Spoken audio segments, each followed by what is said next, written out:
Imagine what good we can do in the world if we all join together, united as followers of Christ, anxiously and busily responding to the needs of others and serving those around us, our families, our friends, our neighbors, our fellow citizens.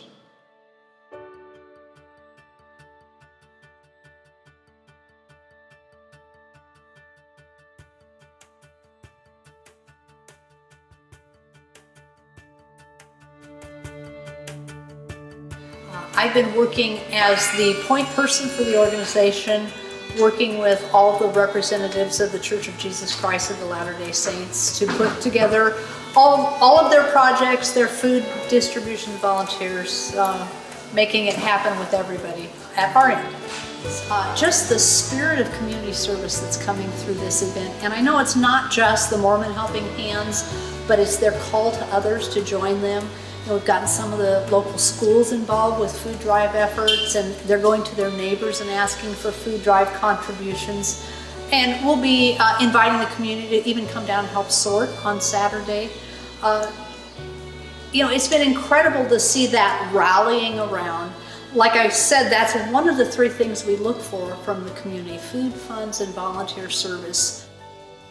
Our numbers of people who participate in these projects aren't all members of the church. A good 10 to 20% of the people who come out and serve are just people at large from the community.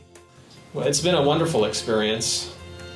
First of all, the people that we've asked to serve in these temporary callings, if you will, have just been wonderfully gracious and wonderfully willing to give of their time, their talents, and their resources. They have the produce trays, and there's trays underneath it to catch the water when they clean it and they wash it.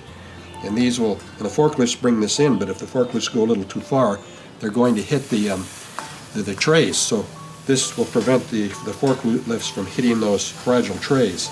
And then these slots here will be for the trays, so they can slide the trays out. As the Epistle of James notes, service is the very definition of pure religion. We read of the service church members provide around the world, and especially the humanitarian service given in times of crisis, fires and floods and hurricanes and tornadoes.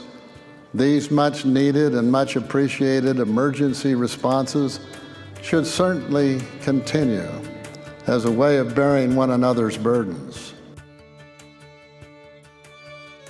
It's just an amazing accomplishment to bring this many people together and to get them working in such a coordinated fashion, to have an example that's being set for young people that are in this community watching, and not only watching but participating in the delivery of this amazing service to provide what is such a base need for people, food, not only for the people within your church, but also for people within the community as well. I mentioned earlier that you're sort of a shining example of what Winston Churchill said, where he said that you make a living by what you get, but you make a life by what you give. Our role today is to cook for all the volunteer workers. So we're having a nice menu of hamburgers and hot dogs and all the fixins. And so we've had a lot of interaction with our neighbors and invited many people here to come and help sort the food and process it so that it's ready to be distributed.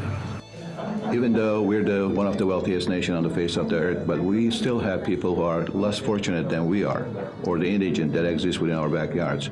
And the only way for them to get a taste of what we have is by participating when we come through to give and help them out. By looking back, and if people didn't do that to me, I wouldn't be here today, because I came through a poor family, put myself college to be where I am today. And that did happen because people who were better off reach out to me, and that's never forgotten. So when I'm done better for myself, I reach out to help others. And the opportunities like this, or organizations such as yourself, will give us that process to reach out and help others. It's an opportunity. I'm very thankful of the church. When you're personally involved, you feel better. At the end of the day, you feel like you've done something good for a good cause, for humanity, and nothing comes closer to that feeling. What would be the cumulative effect of millions of small, compassionate acts performed daily by us because of our heartfelt Christian love for others? Over time, this would have a transformative effect upon all of our Heavenly Father's children through the extension of His love to them through us.